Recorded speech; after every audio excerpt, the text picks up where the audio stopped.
Bom dia, meus irmãos, meus amigos aqui do nosso grupo Grãozinhos no Caminho, no WhatsApp, no canal do YouTube. Sejam todos bem-vindos mais uma vez ao nosso pequeno estudo, a nossa leitura diária do Evangelho segundo o Espiritismo, do Livro dos Espíritos, nossos grãozinhos no caminho dessa quinta-feira.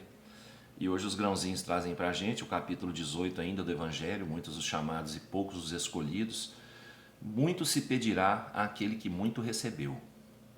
O servidor que soube a vontade de seu senhor e que todavia não estiver preparado e não tiver feito o que esperava dele, será batido rudemente.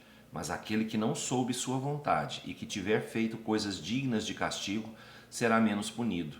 Muito se pedirá àquele a quem se tiver muito dado, e se fará prestar maiores contas àqueles a quem se tiver confiado mais coisas. São Lucas.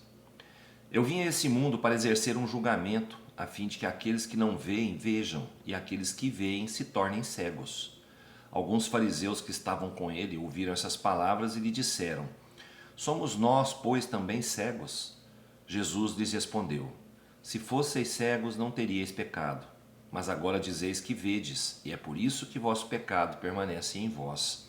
Esse é São João. Essas máximas encontram sobretudo sua aplicação nos ensinamentos dos Espíritos. Todo aquele que conhece os preceitos do Cristo é culpável, seguramente, de não o praticar.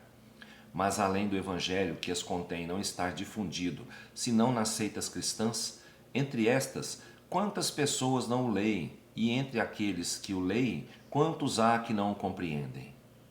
Disso resulta que as próprias palavras de Jesus estão perdidas para a maioria. O ensinamento dos Espíritos, que reproduz essas máximas sob diferentes formas, que as desenvolve e as comenta para pô-las ao alcance de todos, tem a particularidade de não ser circunscrito, e cada um, letrado ou iletrado, crente ou incrédulo, cristão ou não, pode recebê-lo, uma vez que os Espíritos se comunicam por toda a parte. Nenhum daqueles que o recebem diretamente ou por intermediários pode pretestar ignorância, não pode se desculpar nem por sua falta de instrução, nem pela obscuridade do sentido alegórico. Aquele, pois, que não as aproveita para o seu adiantamento, que as admira como coisas interessantes e curiosas, sem que o seu coração por elas seja tocado, que não é nem menos vão, nem menos orgulhoso, nem menos egoísta, nem menos apegado aos bens materiais, nem melhor para o seu próximo, é tanto mais culpado quanto tenha maiores meios de conhecer a verdade. Os médiuns que obtêm boas comunicações são ainda mais repreensíveis em persistir no mal, porque frequentemente escrevem a sua própria condenação. E se não estivessem cegos pelo orgulho, reconheceriam que é a eles que os espíritos se dirigem. Mas em lugar de tomar para eles as lições que escrevem ou que veem escrever, seu único pensamento é de as aplicar aos outros, realizando assim estas palavras de Jesus: Vedes um argueiro no olho do vosso vizinho, e não vedes a trave que está no vosso. Por estas outras palavras, se fosseis cegos não teríeis pecado, Jesus quer dizer que a culpabilidade está em razão das luzes que se possui. Ora, os fariseus que tinham a pretensão de ser, e que eram, com efeito, a parte mais esclarecida da nação, eram mais repreensíveis aos olhos de Deus do que o povo ignorante. Ocorre o mesmo hoje. Aos espíritas, pois, será pedido muito, porque receberam muito, mas também àqueles que tiverem aproveitado será dado muito. O primeiro pensamento de todo espírita sincero deve ser o de procurar nos conselhos dados pelos espíritos se não há alguma coisa que possa lhe dizer respeito. O espiritismo vem multiplicar o número dos chamados, pela fé que proporciona, multiplicará também o número dos escolhidos. Bom, gente, nós temos oportunidade de receber, nós espíritas, espiritualistas, temos a oportunidade de receber as orientações, as explicações, que os espíritos trazem para a gente sobre as palavras de Jesus, que no tempo dele eram muito mal compreendidas ou não eram compreendidas de jeito nenhum, devido à ignorância do povo, devido ao sistema antigo religioso, dos judeus da época dele. Mas hoje nós temos essa oportunidade. E quanto mais conhecimento nós temos, mais nós adquirimos, mais nós temos responsabilidade sobre isso. Nós temos que colocar isso em prática.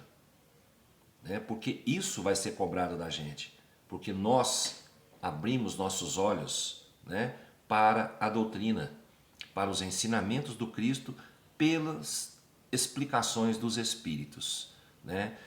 Os Espíritos trazem para a gente o que Jesus disse por parábolas, né, por alegorias. Os Espíritos trazem para a gente esclarecido o que ele quis dizer com aquilo que ele disse na época dele e que não foi compreendido pelos judeus da época, né? E quanto mais conhecimento nós temos, quanto mais será cobrado da gente a não utilização desse conhecimento, né, em prol do amor ao próximo, em prol do bem ao próximo, em prol da nossa melhora pessoal.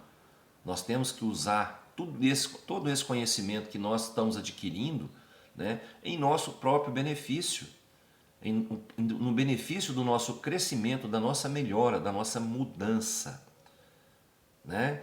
Cristo fala para a gente ter menos apego às coisas da matéria, né, e mais apego ao Espírito, porque o Espírito tem vida contínua, né? A matéria termina.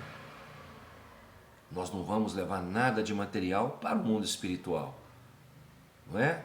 Então, vamos nos ligar aos ensinamentos do Cristo e colocá-los em prática, porque nós seremos cobrados por isso, né? Nossa consciência espiritual irá nos cobrar também o que nós deixamos de fazer de bem, já que nós tínhamos o conhecimento de que o caminho para a nossa melhora espiritual está na caridade. E se nós não praticarmos a lei de amor ao próximo, nós seremos cobrados com certeza, tá? Tanto por nossa consciência quanto por Deus. Tá bom, gente? O Livro dos Espíritos traz para a gente hoje, no capítulo 9, né? Nós estamos falando aqui na lei de igualdade, a questão 806, que está lá nas desigualdades sociais. A desigualdade das condições sociais é uma lei natural? Não, ela é obra do homem e não de Deus. Essa desigualdade desaparecerá um dia? De eterno não há senão as leis de Deus. Cada dia não a vedes diminuir pouco a pouco?